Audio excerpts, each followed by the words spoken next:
ನಮಸ್ಕಾರ ಸ್ನೇಹಿತರೆ, ಇದು ನಮ್ಮ 13ನೇ ದಿನದ ಪಾಠ. ನಾವು ಪೊಲೀಸ್ ಸ್ಟೇಷನ್ಗೆ ಹೋಗುವುದು ತುಂಬಾ ಅಪರೂಪ. ಆದರೆ ಹೋದಾಗ ಅಲ್ಲಿನ ಅಧಿಕಾರಿಗಳ ಮುಂದೆ ನಮ್ಮ ಸಮಸ್ಯೆಯನ್ನು ಸರಿಯಾಗಿ ವಿವರಿಸಲು ಇಂಗ್ಲಿಷ್ ಸ್ವಲ್ಪ ಗೊತ್ತಿದ್ರೆ ತುಂಬಾ ಒಳ್ಳೆಯದು. ವಿಶೇಷವಾಗಿ ನಿಮ್ಮ ಮೊಬೈಲ್ ಅಥವಾ ಪರ್ಸ್ ಕಳೆದು ಹೋದಾಗ ದೂರು ನೀಡಲು ಈ ವಾಕ್ಯಗಳು ಸಹಾಯ ಮಾಡುತ್ತವೆ. ಬನ್ನಿ, ಇವತ್ತು ಧೈರ್ಯವಾಗಿ ಹೇಗೆ ಮಾತಾಡಬೇಕು ಅಂತ ಕಲಿಯೋಣ. ಭಾಗ 1. ದೂರು ನೀಡುವುದು. Filing a complaint. Police station ಒಳಗೆ ಹೋದಾಗ ಮೊದಲು ಹೀಗೆ ಮಾತು ಶುರು ಮಾಡಿ.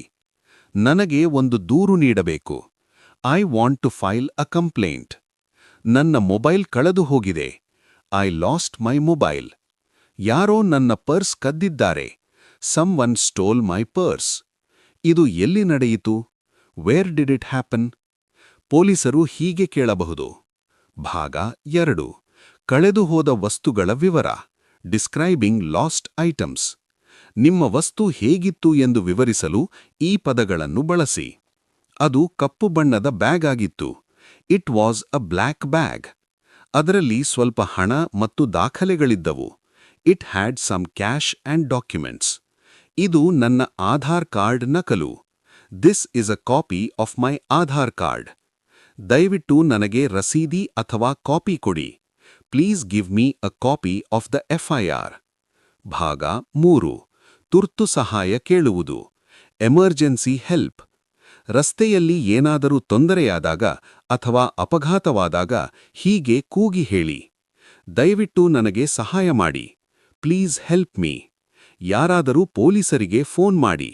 Someone call the police. ಇಲ್ಲಿ ಗಲಾಟೆ ನಡೀತಿದೆ. There is a fight happening here. ಅವರು ನನಗೆ ತೊಂದರೆ ಕೊಡ್ತಿದ್ದಾರೆ. They are troubling me. ಸ್ನೇಹಿತರೆ, ಇವತ್ತು ನಾವು ಸ್ವಲ್ಪ ಗಂಭೀರವಾದ ಆದರೆ ಅವಶ್ಯಕವಾದ ಇಂಗ್ಲಿಷ್ ಕಲಿತಿದ್ದೇವೆ.